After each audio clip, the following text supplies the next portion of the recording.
because that's how we get ants. All right. Okay, it's not a laughing matter, Scott. Ready to do the show? Here we go. Would you like to support independent projects and artists and creativity? Go to patreon.com. That's patreon.com.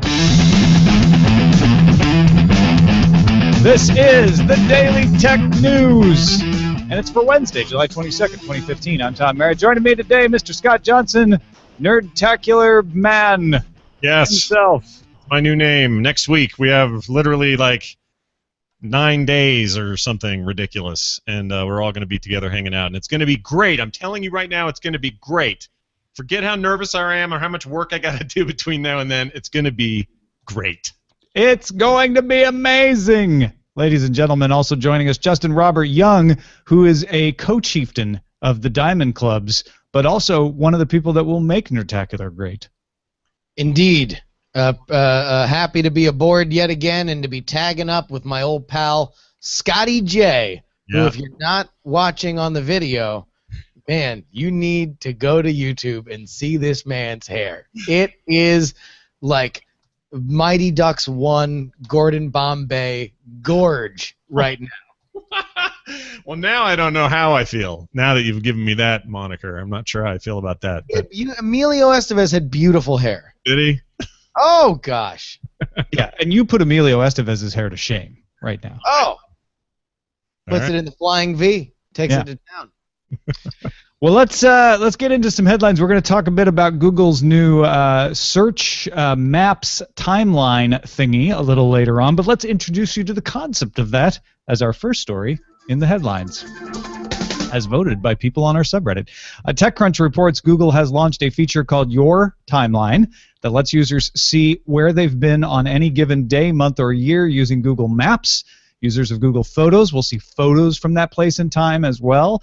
Your timeline is only visible to you, the account holder, unless you show someone your screen. Users can also edit details of their timeline. You can delete specific elements. You can even delete the entire history. Your timeline is available on desktop and Android and should come to iOS at some point. You would think. VentureBeat reports that Microsoft has launched a new standalone email app. They're calling it Send, very simply.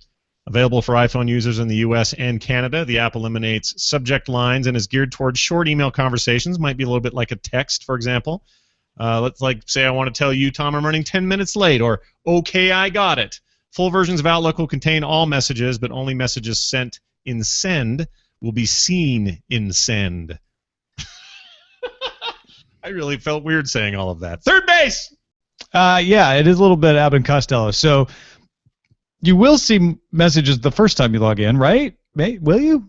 Well, I mean, you'll see any short messages you have waiting for you, right? And, okay, so it's basically running an IM client on top of Mail. That's what it sounds like to me, and to me it seems like actually moved. Like I feel like Inbox, even though that's like full messages and it's kind of just another rearrangement of your existing email, I feel like the attempt there is to also create a much quicker, texty, mobile kind of experience. So it doesn't shock me at all that Microsoft's getting in on that business.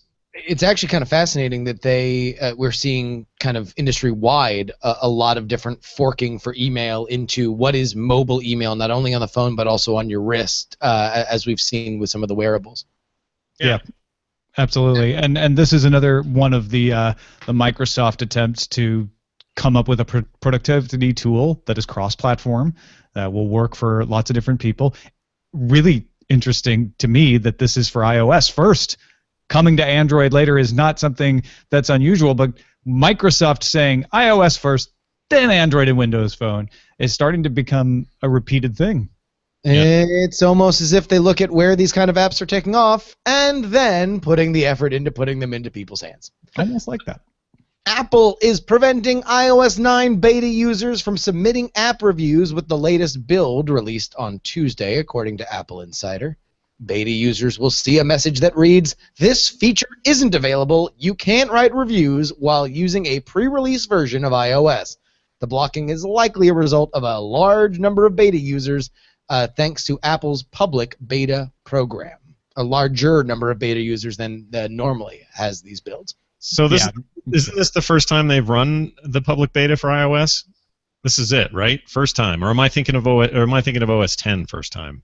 Can't remember if they did this with 8. But regardless, I guess I don't exactly understand why you can't rate things even if you're a beta user. I don't understand the thinking. Because they generally have a problem with app reviews anyway, and any person who has created and put time and money into an app and then had to manage its reputation through the App Store will tell you that their greatest frustration is lingering reviews or reviews about different versions and complaints sticking to the top even after they fix the problem. So what Apple wants to avoid is any kind of problems with an app being blamed, that is caused by the new build being registered as a problem with the app. Okay, that makes sense, yeah. Because I was just going to say, those same people could turn around on another iOS device and leave a nasty review with an iPad or something that isn't running the beta, but the whole point is maybe these apps aren't beta ready. Yeah. Sinking into Scott's head like a slow bullet. Just I got it. Another thing that's sinking into people's heads is the fallout from Apple's earnings numbers yesterday. And by fall, I mean the stock price. But sell on the news, right? What else did we learn? Well, watch revenue, Apple Watch revenue, is lumped in the other category in the public report. And Patrick and I kind of speculated on this yesterday. If you didn't hear the numbers, Verge reports that the category rose from $1.7 billion last quarter to $2.64 billion this quarter. And that is, in effect, watches, headphones from Beats, other accessories, and iPods mostly. Apple CFO Lucas Maestri and CEO Tim Cook both said that Apple Watch revenue is well over the difference between those two numbers, the number from last quarter and the number from this quarter. So they're essentially admitting the Apple Watch accounted for more than $1 billion in revenue last quarter. In fact, Tim Cook said Apple Watch sell-through was higher than the comparable launch periods of the original iPhone or the original iPad. Apple also saw 112% year-over-year growth in Greater China. That includes China, Hong Kong, and Taiwan. However, the $13.2 billion in revenue was less than expected, so some people are starting to wonder if the Chinese market is softening a little. So they never said that they were going to release figures for the iWatch. They've said quite definitively we aren't going to release figures because they say it's not about transparency, it's about not giving insight to their competitors. Which you could assume this would be something that Tim Cook, who was previously the supply chain Svengali for Apple during the iPod, iPhone, and iPad eras when Steve Jobs was still running the company, that would be something that he would think about, is they don't want to show how many they are moving and in what quantities. So it's also, I think the big problem that they wanted to do was sort of just stamp out the idea that there was this huge drop-off, or that is the story. The story of the Apple Watch is that the first people bought it, and then that was it. But, listen, the sharks are out for Apple. I mean, in a way that there really haven't been in a while, and you even saw that with how people react to Jim Dalrymple being very critical of Apple Music today. There's just a different tenor around this company. Is it possible, and this may be very reductive of me, okay, so I say that going in, but is it possible that the stock price and general disappointment in what happened with the Apple Watch is more about the fact that they lumped it into the other category, that it wasn't in its own category, because it's not where phones or iPads are? And is that Apple's way of saying, I mean, I hear what Tom's saying about let's not show our competitors our hand, but is it also just a little bit of does it get a negative sheen on it when you say, oh, well, that thing we were crazy excited about and pounded down your throat for a year and we were super stoked about the launch, we're just going to quietly stick that in the other category next to things that we don't really care that much about either? That's the fight. I mean, you just crystallized the fight. You're speaking the investor side, which is like, you're just trying to hide bad numbers from us, Apple. And Apple's saying, no, we really don't care about the numbers of Apple Watch at this point. We care about customer satisfaction. Our customer satisfaction surveys show us that people are highly satisfied with the watch, and we'll worry about actual bulk sales figures later on once we've had a couple of generations. I think it's defensible to say it's a brand new product. We don't want you investors and you press people out there beating up on the first round of numbers and killing it in the cradle. Let's give it some time to grow. We believe in this product. Justin, real quick, what's the upshot of the music controversy this morning. What's his take? Why is he? Effectively, which is funny because I've seen two gigantic, very, very critical pieces about Apple Music, either of which tend to attack the things that I really like about Apple Music. One has been on iTunes Connect, or Apple Music Connect, which has been very underwhelming and very hard to use, especially for independent artists. And Dalrymple's complaints today were about the syncing issues of moving all of your music onto Apple Music. That is a big, hard thing to do, which... I mean, listen, syncing being hard is breaking news. Wow. Yeah, a long-time thing. Unmentioned in either of those criticisms is that it has a gigantic music catalog, and the online streaming, except when it's out, like it was yesterday, has been fairly flawless. And Beats One Radio is kind of fun. Yeah, I kind of agree on both points. I actually think Apple's secretly hoping that people like me are not caring about their existing library, because I kind of don't. I kind of just listening to whatever I want to stream now, and I don't really worry about what I already own in the library.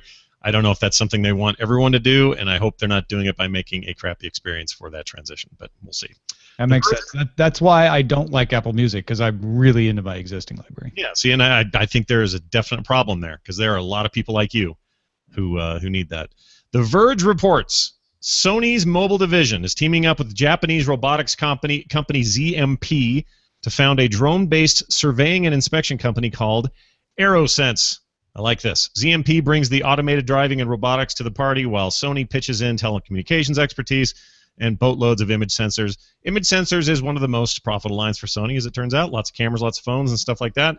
But it's, yeah, they're going to start gathering info. You're going to have a nice little drone flying over your house. Here's where I get, I kind of go down the hyperbole route. They're going to watch you, and it's going to be Sony who's watching you, and then they're going to take that data, and they're going to make video games for the PlayStation 4 with it, right? Yeah, they're going to survey and inspect you. No, this is all about image sensors.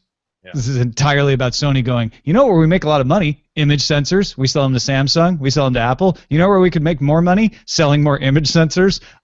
Who might want to buy image sensors? I don't know, drone people? Let's prove we can make image sensors for drone people. All right. Do we know any drone people? Well, ZMP's pretty cool. Well, let's partner up with them and make some image sensors. And then maybe other drone companies like, DJI will want to buy our image sensors. Great idea. Let's make more money. There you go.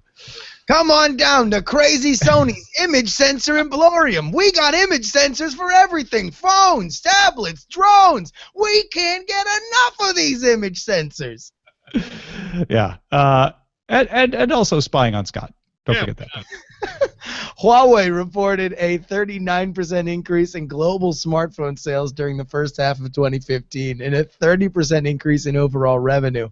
The BBC reports that Huawei shipped 48.2 million devices globally in the first half of 2015, giving them an 87% increase in smartphone revenue due to the releases of more premium models. Think we ever see these here? That's the thing, right? I think that's why this is so fascinating to me is Huawei is kicking it worldwide without the U.S. market because the U.S. just won't allow Huawei in because it has connections to the Chinese army. You can debate whether those connections are real or not. Doesn't matter. The U.S. for some reason believes they're real enough to kind of discourage it from coming into the country. They're not. It's not like they're not operating here. They do have headquarters here, and they are trying to break into the U.S. market, but they just haven't been able to do it very significantly here yet. At the same time, they're selling devices like crazy. Yeah, these numbers are huge. Every time I hear about them, I just think, when am I going to go to Best Buy and there's going to be a kiosk for Huawei, and I'm going to go buy one of those things and change my life. This is the hottest phone ever. It sure feels like it when we're over here not getting any of them, China. Maybe that's it. It's all just a ruse. Also, Scott, I feel like there's a little bit of a grass is greener on the other side when it comes to Huawei. Like they're doing really, really good stuff. But I played around with a few of them when I was in Singapore, and not a gigantic step up from some of the other Android manufacturers or companies that make Android phones out here. Hey, the BBC reports on another wireless car hack. Manchester UK-based NCC Group says its exploit can send data through the digital audio broadcasting radio broadcasts. So you could broadcast and control lots of cars all at once. Essentially, the attack uses the entertainment system's data display and text functions to take over the entertainment system, which is then linked to the car's internal network, allowing access to brakes and steering. Stop linking those. Maybe there's a reason why you can't stop linking those, but I feel like there should be an effort made to not link those. Anyway, NCC has simulated the attack in the company's buildings only. They say it would be irresponsible to do it on the road, but it will present its research at Black Hat if you're interested. Ugh, I don't like that story at all. Moving on to this one. The BBC reports Microsoft has created a special reporting page to help victims of revenge porn block or bury the images. This is all through Bing as well. The forum asks users to confirm that they have never agreed to the distribution of images and to identify web pages on which they appear. Links would be removed from the Bing search engine and any OneDrive or Xbox Live cloud server. It seems like a nice forward-thinking move by them. I don't, there are so many, look, there's so many images on the internet. It's nice to know that somebody actually cares about the one or two that you want to get removed. Yeah, and they're not the first to the party, but they're a big platform, so an essential one to have. Yeah, and if there's one way that Microsoft can differentiate themselves from others in the market, specifically Google, it is to, and this is insane, welcome to 2015, Microsoft being the big friendly human face, or at least trying in any way that they can to differentiate themselves from Google, even if Google does this already. Tools available. Yeah. And we will get to why it doesn't matter so much when Google does it, because of other issues with Google in our main discussion topic. But first, the Ministry of Communications in Ghana is building what it believes to be the largest data center in West Africa, reports BizTech Africa. The 500-rack data center, or space data, one more time. The 500-rack space data center will contain 2 petabytes of storage. The primary data center will be located in Accra, with the secondary center in Kumasi? Yeah. Yeah, that's where it will be. Like, Kumasi, like you said. I think this is a significant, rolling out of data centers, rolling out of spaces for enterprise and entrepreneurs. Interesting that it's government-backed, and probably has to be in this case. But if you're engaged in West Africa, it's good news. You're going to have a local data center, 2 petabytes of storage. That's my theory, everything's moving to Africa at some point. We're getting to close where we've done all we can in China before they start demanding higher wages and prices and stuff. Pretty soon all this manufacturing and all this data and all these servers all move to Africa, and Africa becomes the great new continent where all things are made and stored, and then they'll get real big, and then we're done. Then we're out of room. Moon. Moon. The UK's Civil Aviation Authority has created the Drone Code to educate drone pilots. UK's Civil Aviation Authority, or CAA, has recorded 6 incidents between May 2014 and March 2015 where drones have almost collided with aircraft, according to the BBC. The most recent was a drone passing 20 feet above the wing of an Airbus A320 at Heathrow Airport. Drone Code says recreational drone owners need to keep their crafts within line of sight, about 500 meters, not fly higher than 122 meters, and stay away from airports and aircraft. Drones equipped with cameras must stay at least 50 meters away from people, vehicles, and structures, and 150 meters from groups of people. Structures, man-made structures, I assume that means. So you can get it up close to like a monument or something, right? Yeah, any of those weird rocks you have in Utah that look like they were stacked by somebody but weren't. Those are fine. We're famous for our weird rocks. And, I really like the open-ended, non-specific, not very granular statement. Stay away from airports and aircraft. I mean, they're so serious about it. It's like, well, if it's, we're gonna let you know if we think it's too close. So it seems like a good idea to just stay the hell away from there. Just keep away from there. Time now for some news from you. Lots of stories we've talked about already were submitted on our subreddit, and so were these. We got one about Ars Technica reporting that 80-year-old Ray Flynn has received the first bionic eye implant to correct for age-related macular degeneration. The operation was done at Manchester Royal Eye Hospital in the UK. Flynn went from having no central vision to at least having low-resolution central vision. The implant, called the Argus 2 from a company called Second Sight, is made up of an implant with an electrode array, battery, and antenna. That's on his retina. Then a pair of glasses with a front-facing camera and a transmitter, and a belt-worn video processing unit. So basically the camera on the glasses captures the video, it's processed at his belt, and then sent to his eye and to his optic nerve through the electrodes. This procedure has been used before to correct retinitis pigmentosa, but this is the first time it's been used to solve macular degeneration. Macular degeneration, for the record, I did a lot of eye studying when my early cataracts started because we weren't sure what they were at first. So I did a lot of reading, a lot of studying, and that is a thing that we currently as human beings do not know how to come back from. So the fact that there is any progress in helping folks with macular degeneration, that's a huge step forward. A big thanks to HobbitFromPA for sending that. Also, the Argus 2 sounds like a ship from like Alien or something. Anyway. I love that. Yeah, Argus 2. That was the best part of the story. I mean, not really. Restoring sight is the best part of the story, but I got really excited when I'm like, oh, they called it the Argus 2. I love that name. Hometown Rival submitted a story. The Verge report that Apple is disallowing iOS 9 beta users to submit these app reviews. Did we do this one earlier? I guess we did. Yeah, we did this one already. So thank you, Hometown Rival, for submitting. Yeah, thanks for that article, by the way. And Stupid Tom forgot to move it from up farther into the news review section. So I love Stupid Tom. He's my favorite. There we go. And that is a look at the headlines. All right, let's talk about Google's new service, Your Timeline. As we mentioned, it shows you where you've been.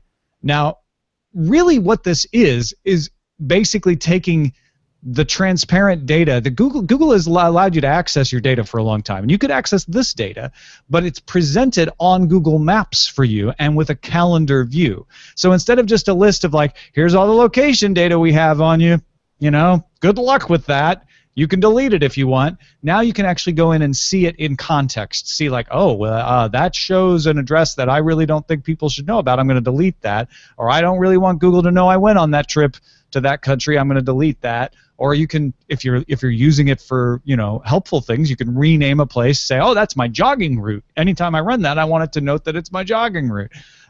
Did you guys take a look at yours? So I don't have this turned on anything that will track it, and because of that, because I've never enabled that, I have no data right now.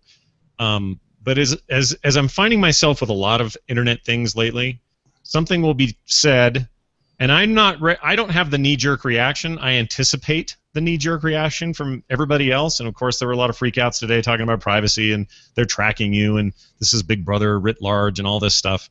I'm actually kind of stoked about it and enabled it because I want to know.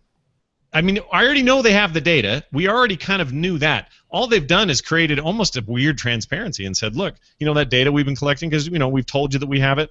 Here's a visualization for it. Well, and it's been transparent. You could look at this data before. You just maybe couldn't make much sense of it now. Till now. Just numbers, ones and zeros. Now it's this thing that actually has not a story to it, but has a reason to exist and something that could actually benefit you on a number of levels. And you could start getting into, well, this is how I track my husband to see if he's cheating on me or not or whatever. There's a lot of kinds of stories I've been hearing about today about people who are worried about this. But to me, it's like the data was already there. We can argue whether or not the data ever should have existed, I suppose. That may be a different argument. But this visualization, I'm a huge fan of visualization of all kinds, and this is just a great way to see what's going on. I like it. I couldn't disagree more. Woohoo! Not in your assessment. I disagree with the idea that this is a good visualization. I think this is a big, gigantic, tangled mess of a visualization. For me, I am somebody for whom I would actually kind of be interested to see some of my travels because I travel for business so much. In fact, it always kind of makes me smile whenever I log into TripIt when I use that a lot more, and I would just see this big, gigantic, tangled spider web of all the flights that I've made over the past 12 months. That to me was interesting. That showed visually that I had a big adventure of a year in which I went many places, where if I did not and I only went to 1 or 2 trips, I would see a slingshot as opposed to a big tangled hash brown. However, this is just a bunch of dots on a map. There's no significance as to where I spend most of my time. There's no significance as to where I've done the most.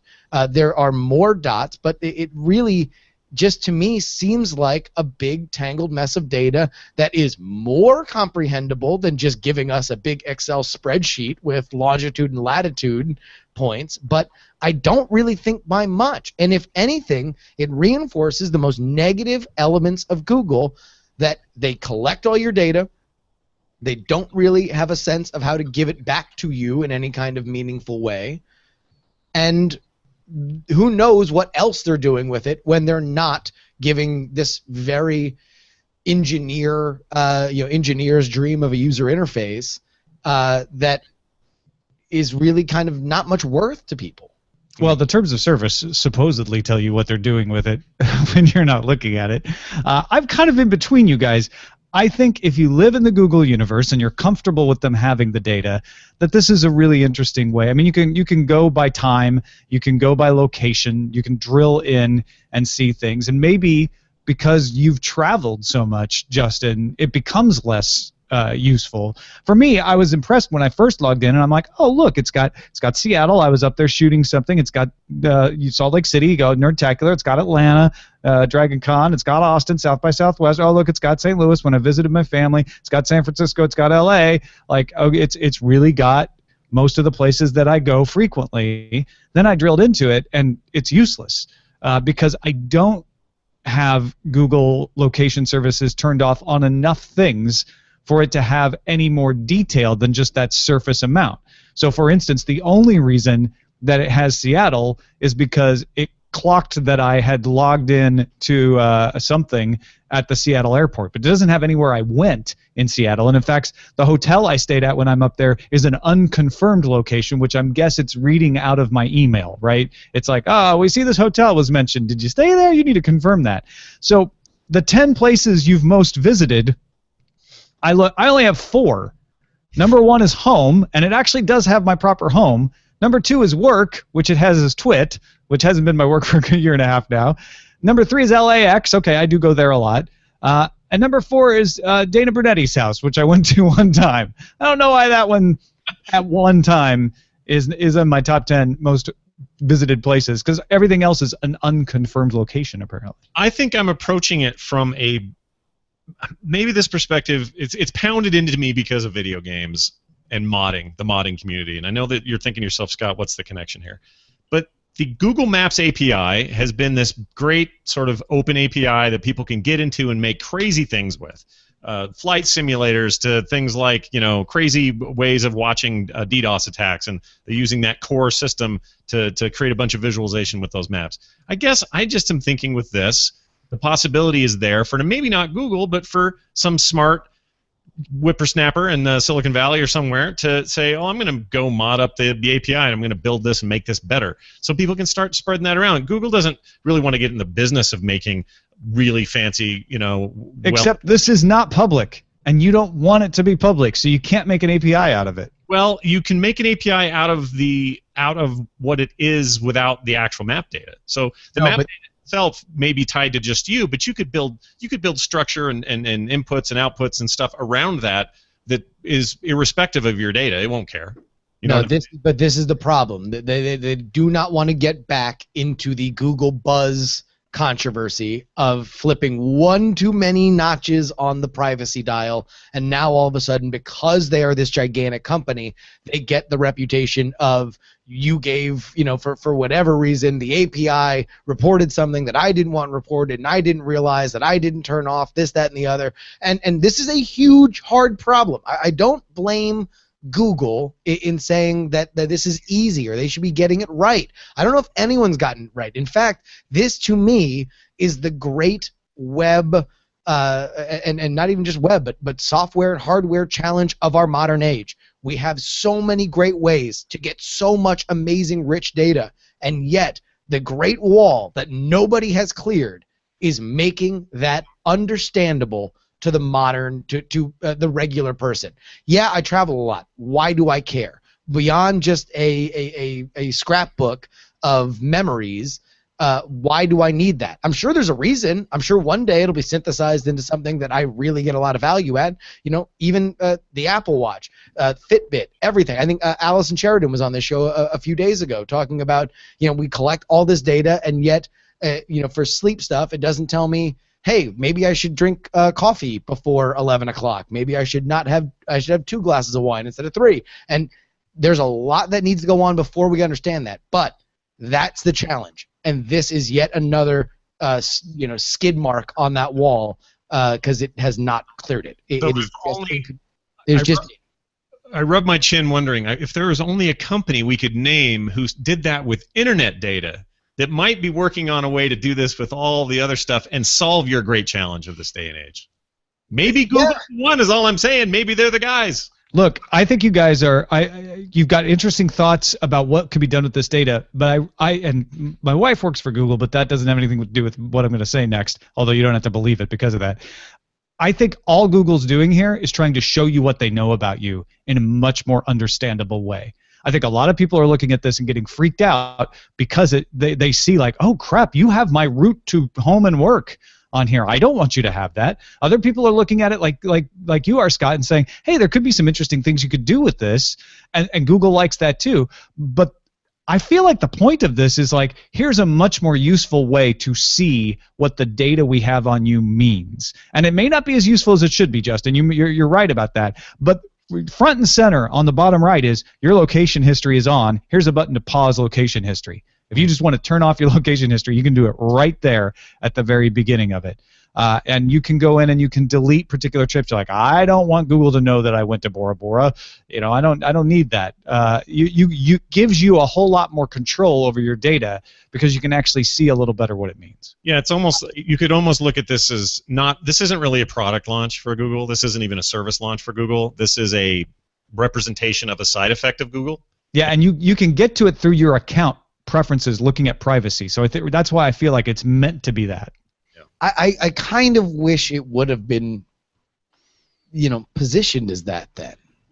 That it would have been positioned as, hey, here's a way that you can turn off privacy. Also, if you're concerned about or turn off sharing, if you are concerned about and want to know more about what you are sharing, then here you can go ahead and do that. Or if it gave me a sense of what Google is giving back to me, because the fact that it knows where I go, where I start at home and where I end at work, I'm delighted when Waze, which is now owned by Google, knows that, because it can give me little tips and tricks on how to get around it, and it understands that it takes X amount of time for me to get there on average, and the traffic patterns factor into that. Like, I wanted to have that data, and if it let me know where it fed into the other Google ecosystem and where it is helping me, I feel like it would be a better representation of what you're saying. Instead, it is just a big, scary, gray block to me. It just happens to be on a map with red dots. And the blog post does say, revisiting the world you've explored, which is definitely a marketing spin towards, this is a good thing, please don't turn it off. Yeah. But they do make it easy to turn off. It sounds like a product, and I completely agree with Justin's point on that point of this. Like, if they're going to come out, because my feeling when I saw the headlines start popping up, I went, oh, a new cool thing Google made for me to mess with. It'll be free and fun and exciting, and that's not really what they've built here. If the approach would have been more like, by the way, a reminder, you can turn this stuff off in your privacy settings. Privacy is important to us. We do collect your data when it's on, but just so you know, this is the result of that. That would have been a much... They do say that in the blog post, and they do have a pause your data collection front and center. Yeah. It may not be what they led with, though. I'll give you that. That could be fun. So, I mean, like, yes, that's there. But if that was the point, it should be a big pause button that says, "Hey, do you want to know what this means before you press it?" Like, and I don't mean on the page. I mean instead of the map. Like, it should be a big red button. If the point is you should understand and have an opportunity to turn off these things, then that's the point. The map's not the point. The data's not the point. Your privacy's the point. I disagree with that. I think the map is what gets you to go, whoa, wait a minute. Well, how did they get this about me? How do they know this? I didn't know I was sharing all this data. And I think that's the best effect of this, even whether that's their intention or not. I think you guys are right. It's probably not. Oh, yes. If we were just trying to if we were an activist and we were trying to get people to understand how much data Google has on them, that's what we would do to try and give people an idea of the gigantic amount of data. And maybe that's how they're looking at it. There are very smart people at Google that are doing very, very, very smart things. I just think that this, again, and no fault to them, is not human enough to be a step forward and is not transparent enough to be a warning as to what they're gathering. I think the reactions to it show that maybe that's not as true as you think. It's been pretty visceral. Yeah. But then my brain says it's always pretty visceral even when it's not. That's a good point too. So. Yeah. We kind of just hate things because they exist on the internet sometimes. So now that I think about it, my point doesn't mean anything. Google launched the thing and people reacted like they hate it. That doesn't prove anything. Yeah. That opinion's stupid, Tom, and I hate it. All right, let's get to our pick of the day. Comes from Dan Goose's Goosack, who wanted us to point out the DiamondClub.tv Chrome extension. The extension helps let listeners and viewers know when a channel goes live on DiamondClub.tv by showing a growl-style notification that just pops up, and you can click it to launch the show. So when, for instance, Daily Tech News Show goes live, or Night Attack goes live, or the Morning Stream goes live. You can also click on the icon and see a list of all the channels that are currently live. Extension does its best to get the description of the show by crawling the Diamond Club calendar, Twitch, and the streamer's Twitter. If the extension gains enough traction, he wants to make Windows and OS 10 versions as well. So we'll have links to it in the show notes, or you can try to remember dctv.link/dctvext. So thank you for that, Dan. Very cool.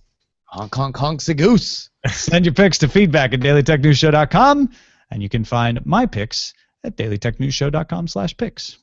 A couple emails here. I thought this was interesting. Harish wrote in and said, wanted to chime in on the Nokia HERE Maps story. The idea was that Nokia looks like it might sell the HERE Maps division to automakers. He says, with Nokia selling its assets and Bing transferring some of its imagery assets over to Uber, is Google Maps the only player left anymore? Seems to me that the only people interested in mapping software are the ones for whom it's an essential part of their business and where they want to avoid paying high transaction fees to Google for using their maps. But those players would only want the mapping software for their own products or devices and not for general use by the public, in which case it's safe to say that Google Maps is the only player left in the game for maps for general use. Took a look, Harish. It's a good question. HERE licenses its location platforms to a bunch of other companies, including Amazon, including Bing, including Yahoo, Flickr, SAP, and Oracle. So if the automakers buy it, then we'd have to see if they shut all of that access off. There's also Apple Maps, which is Apple making maps for itself and its users. There's Yahoo Maps, which is a combination of a bunch of different sources. I think, as we mentioned, Nokia HERE is one of them. There's MapQuest, don't forget, still exists. There's the OpenStreetMap project. And there's a company called TeleAtlas, which is kind of like Nokia HERE. They provide back-end data to a lot of different people. Okay, knowing that, how would you guys answer this? I mean, it doesn't seem like there is a pure consumer play other than Google Maps and OpenStreetMap. Well, they kind of swooped in and took that steam from everybody. I mean, remember when MapQuest was the thing? That was the thing. That's how you found stuff. That was the only way. Google swoops in, they do their thing, and then you just kind of forget. To me, it's like search engines. There are other search engines, clearly. They're all out there doing their thing, Bing, Yahoo, and everybody else. And you can still search Lycos if you want. But Google came in '98 or whatever it was and changed the way we saw search engines to a degree that they became the Kleenex of the brand or of the technology, of the space, and took it over. So to me, it's not that surprising that they're the name associated with maps now. But there'll always be some alternative, like we've seen here. There's always going to be somebody, and whether or not a third party, like a car manufacturer or somebody else, decides to use Google Maps over somebody else, will oftentimes just come down to, well, what makes the most sense for us? Seems like the Google stuff's cheaper, or it's free, or it's whatever. So let's do that. So I just think Google just does what Google does. That's how they roll. Well, especially for something that is as kitchen table important to so many tech consumers, this is a very odd industry because you don't see a lot of the publicity for like the smaller companies that these gigantic behemoths kind of regularly sort of gobble up. Every once in a while, they kind of like come across your radar when somebody wants to issue a press release about it.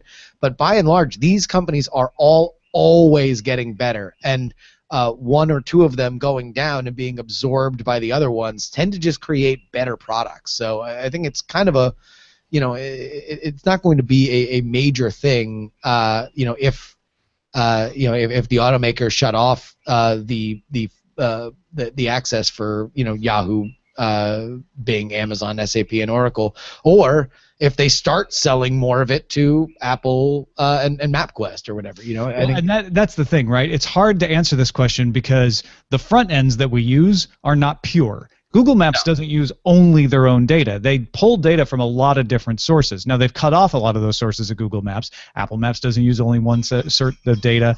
Neither does Yahoo Maps. Neither does MapQuest.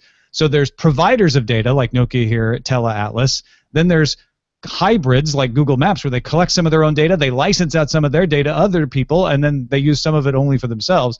I think it would be stupid of the car makers to not license out Nokia here to other people. Yeah, it would make sense. And there's, I mean, just to reiterate on the fact that this stuff exists in other ways, there are multiple open source projects in the works out there. They range from something very small to something kind of big, like the QGIS project, which is a free and open source geographic information system, and their goals may be different, but it's not like, I guess what I'm saying is maybe on the consumer level, where do I go to get my map info? Google will be the thing that comes up for people in their head, but there's always something going on. Yeah, I don't think Nokia here being transferred, even if the car companies kind of rope it off, is going to change the landscape. Yeah, and also it seems very, very likely that they would just keep it going, if just because as a group purchase, it makes it cheaper for all of them if it is still drawing money.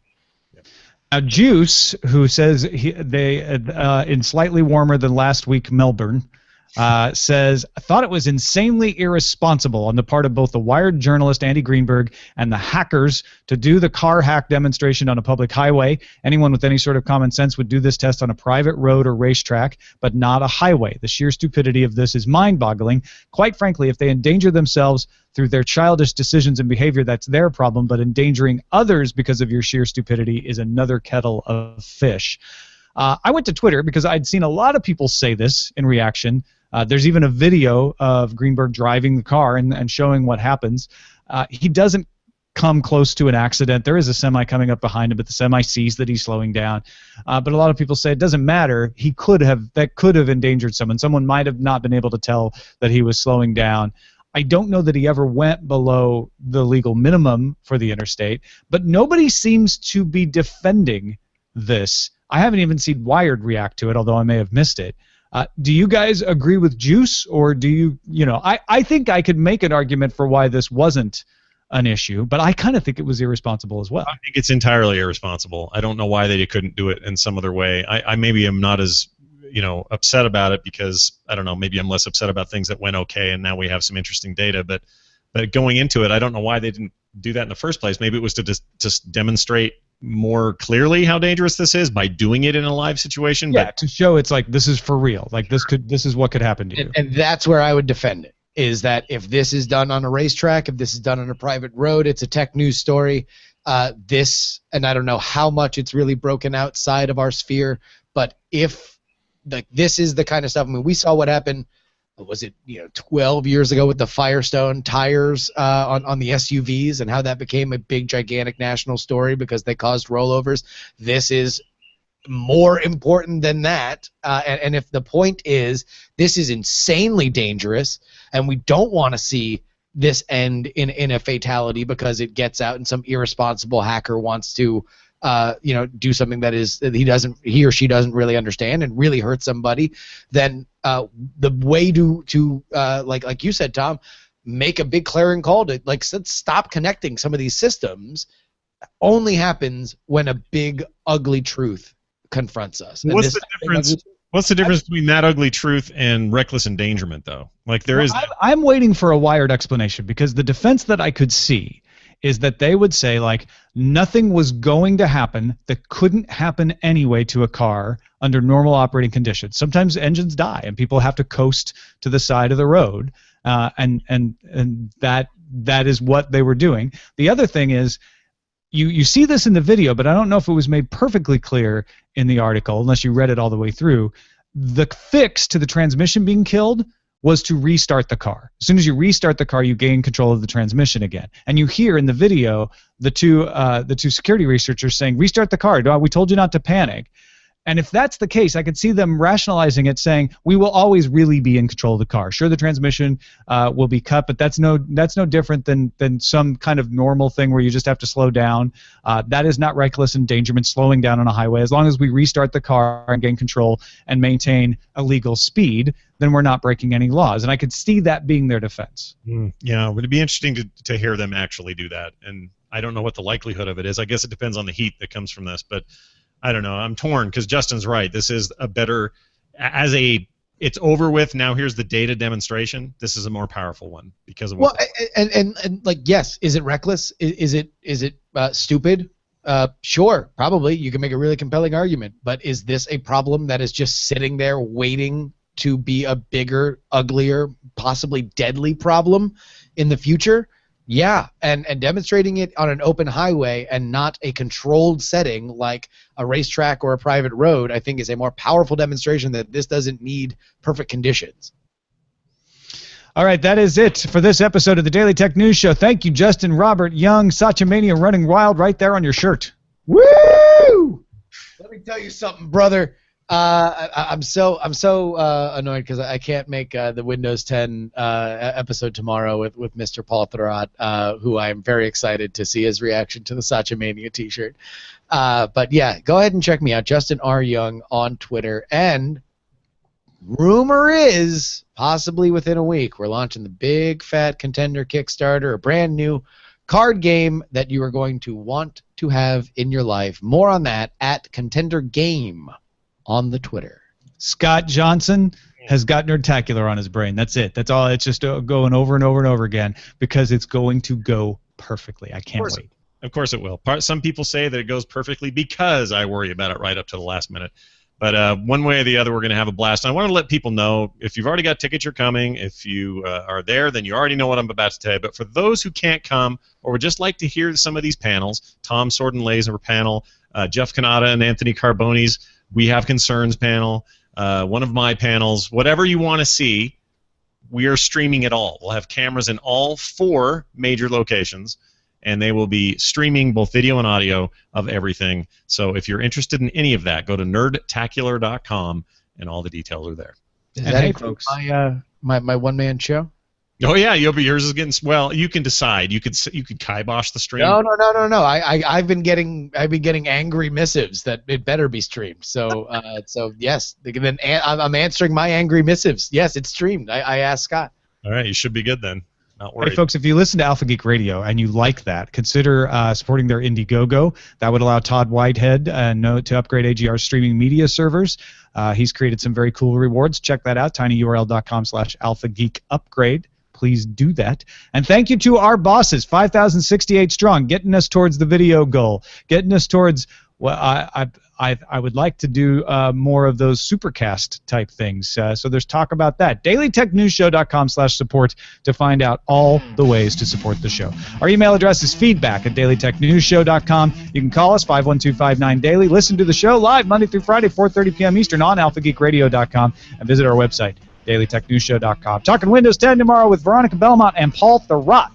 Talk to you then. This show is part of the Frog Pants Network.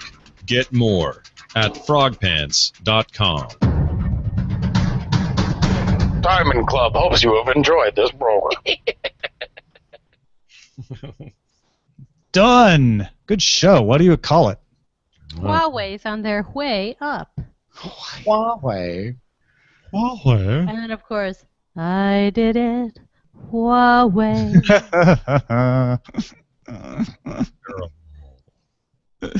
And now the earnings here. And so I've sold my final dumb phone. Google's been tracking little Billy heading home for dinner. Let's see what else. Oh, the top vote getter right now is Apple wants to avoid Linger by the Cranberries, which, okay. Weird. Did you have to let it linger? Did you have to? Did you have to? Have to. Did you have to? Did you have to let it linger? Dude, the Cranberries are my jam back in the day. What's wrong with the Cranberries? Oh, man. I raised my kid. Zombie. This is the summer of musical titles because we also have All in All, just another skid mark on the wall. Which, Nice. oh. I did like it when Justin said. Crud. All right. I gotta go. I'm gonna Go. Make the Hearthstone. Make the Hearthstone. Ready for action. Let me know how it goes, dude. All right, man. Bye. Yep. That's exciting. I did it. Huawei. Come on, I feel like we've had that one. Pun like that. We've had that one before, though. Either submitted, if not accepted. You can never have too much Frank Sinatra. I'm just saying. Don't punch the keys. I was just listening to Frank Sinatra yesterday. I listen to Frank Sinatra more than I should possibly. What was he saying to you? Did you see the doc about it? About Frank? The documentary? Yeah. Yes. Scott, did you see the documentary I haven't about seen it yet, but Sinatra? I've seen it, but I haven't watched it. It's so great. I'm into that. It's so unfiltered and like not. They do it. What do you think, Tom? I'm liking Huawei's on their way up. Yeah. Just All right. because I'm worried that I did it Huawei has been done before. Could be. All right. All in all, just in the skid mark on the wall. What There's was a that? skid Oh, on it's that one, actually the car. No, it was Microsoft. wasn't yeah. it? Was it? I'm trying to remember now. Oh, It's no, a no. baby.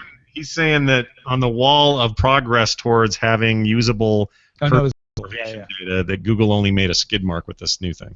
Uh, on the okay. wall. I was thinking of something else, but okay. Because they've been moving. And they bumped their dresser. I guess that's the image. I Huawei's on their way up. And now the time has come. But wouldn't it be funnier if it was Huawei's on their way up? Now I'm going to be singing Frank Sinatra for the rest of the day.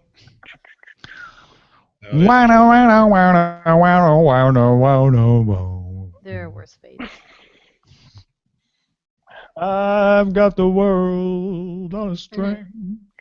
You know what? Whenever I hear also Fly Me to the Moon, now I can only think about Space Cowboys. Fill my heart with blood. Is that how it goes? Oh, man, making me in the mood now. See?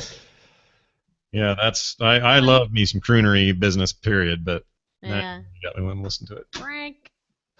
I'm a big Tony Bennett guy. Are you? Yeah. You and Lady Gaga. I like his He old had, stuff. he had kind of a not a reimagining, but he was kind of like back into popularity back in the early mid-90s. I know he used to appear at my college all the time because my boss did More like recently than things that, with even. him. Yeah. Well, now, That yeah. was his first resurgence Gaga stuff. in the 90s. I used to think Alex Bennett appeared. He on the was radio on station Lady was- Gaga's Christmas special. Mm-hmm. Hey, that's great. Yeah, it's great, Gaga. Great. That's Alec Baldwin doing Tony Bennett. Wish Jimmy Durant would make a resurgence. Yeah, right out of the Durante? I mean, I don't think he can resurge because I don't think he's I alive. understand, but you know, I like the tribute band that does songs in the voice of Jimmy Durante called Duran Durante, but they only do Duran Duran songs. Oh man, I just saw a photo of the of the bar that Justin just ran off to, and it is wall to wall packed. Ah, Yeah, he's gonna have some fun trying to get. Everyone, get in here! Yeah, He's gonna grim patron his way in, isn't he? a huge line out front. Holy crap! Oh, Lindsay's there. I love Lindsay. Lindsay? Yeah, Lindsay from Blizzard. She's the PR over Hearts. Oh, cool. PR over a bunch of other stuff, but not Lindsey Buckingham. no. Oh, I was trying to explain to my kids the other day why Lindsay Buckingham has a lady's name, and then why the other, what's her name? Oh, Stevie Nicks. Nicks has a boy's name, and then why when they sing, she sounds like a dude and Buckingham sounds like a lady. They just they can't get that whole band figured out. And It's because he's English and she's not. Yeah. Well, yeah, Lindsay is a man's name in many parts of the world. Yeah. Stevie, on the other hand, I don't know. Oh, I'm sorry. I was referring to their the vocals. Why he sounded, in many ways, it's kind of like the Jeffersons. Well, this Sherman Helmsley was a short, high-pitched voice guy. that's true. And, True. She and Wheezy had a heavy voice, but it's the irony of it all is this is my 18-year-old daughter whose name is Carter, which is totally could be a dude or a girl's name. Asking the question, so That's a last name. yeah, exactly. See, Right? it's chaos. It's chaos. Is what was happening. And then you have John Scalzi named his daughter Athena, Oh wow, that's great. which means that she's more stronger than all of us. Yeah. why? She's a goddess. Are you Zeus? You know, Athena. Well, He I also knew a sprung guy from in John Zeus Scalzi's function. in college. His name was Zeus. He There you didn't go. have powers. So she's more powerful than everyone but your friend. He from used to college. come to class late. He had powers, but didn't have the power of punctuality, apparently. That's very Zeus-like, I think, isn't it? Unless he comes in a shower of gold coins. I'm Zeus. I don't have to show up on time. I show up precisely when I mean to, like a wizard. No. That'd be kind of funny. I would like to see the Olympian gods in Middle-earth. That'd be kind of a nice little mashup. There was a great game, Diablo-like game in 2006 called... Oh, crap. From Iron. Oh, you're talking about the... It was all Greek gods or Roman gods. Yeah, I have its Titan, or Throne of Titans, or... Titan... No! I have that in the expansion pack. J-Crew of Titans? Titan Throne. Hold on, not Titan Throne. No. Oh, crap! Diablo clone. Titan Quest. Titan Quest! Ugh. What a good game that was. It was great. It was exactly like Diablo. Exactly like Diablo. Really well made, and it was beautiful. Even now, it still looks good. And they were all ex-Blizzard guys too. So. Oh, is that why? Okay. Yeah, probably why. It was fun. Yeah, really fun. It was maybe one of the best ever Diablo clones ever made. I've always been kind of partial to kind of Greek mythologies just because I read it so much in school. But I found like a lot of games really just don't do it very well. Even like God of War was kind of like, eh. You know, you had all this material and you made it really simplistic. Who's the Greek god of currency stability? Pluto? Yeah. Hades? I guess though he would be in Greek. Pluto's his Roman thing. Janus. Janus from accounting. Janus and Associates. That's what we used to say, Janus. That's why there's a Janus Capital Group. Right. No, it also means two-faced, so never trust anyone who deals in money. He's always the one that's Janice from accounting's birthday. There's donuts in the break room. She's like the great stereotype name at a business. I love that name. It can also be an artist, Janis Joplin. Yeah, that's right. Not only do I fight the system, but I control your currency. No Grexit, no peace. Nice. Yeah, The Aegean 7. Greece. If you want to keep up on the current Greek financial system, be sure to tune into Current Greek every Friday at 4 o'clock with Tom and Scott. Yeah, it won't all be about a special effects artist this week. It'll be all about the Greek. It always is. I have a friend who's Greek who just paid his fantasy baseball dues, and I realized that I should have made some kind of Greek currency reform joke to him now. It was a missed opportunity. Nice. Wait, is he in Greece right now, or is he just he's in Greek? Chicago. He's of Greek descent. Chicago! There you Give go. me a euro. Out of town! Actually, I could go for a euro right now. I'll go for its You could go for a euro or a hero. Euro. I wanted to That's make what Greece should do. They should adopt the hero as their currency. I wanted to make an auto gyro, a machine that The makes sandwich. gyros. It's like a little machine, but you just call it the auto gyro. The auto gyro. I like it. And then it would literally take the meat from, I don't know, what do you call it? The thing that stands The and big turns. lamb log thing, whatever.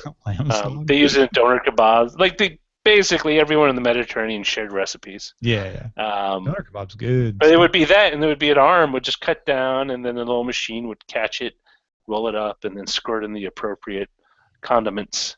My first date with my wife, we got Greek a euro at a place. Aw. Oh, just one? Yep. No, well, one each. Just one. I was a little tight on money that month. Oh, unless you do the Lady in the Tramp. People call it their salad days. Scott calls it his hero days. Kiss in the middle. Yeah, you lamb meat up to, and then you kiss at the end, and then be embarrassed that you. A big fat hero. Yeah, You were so into your lamb meat and yogurt sauce that you forgot how close you were. Tzatziki. Would you like some of my balls? My Whoa. falafel balls? I'm just Roger. putting in headlines for Morning Stream, and all of a sudden I pay attention and talk about balls and heroes and what's going on here. We're talking about falafel. Sure you are. And now I feel awful that he made that pun. Of all. You are the god of puns. Punus. The line must be drawn hero. This far, no yogurt sauce. Okay, folks. I believe that's the end of this party, but the party continues later on today somewhere. Go find it. I'm sure you will. Good luck.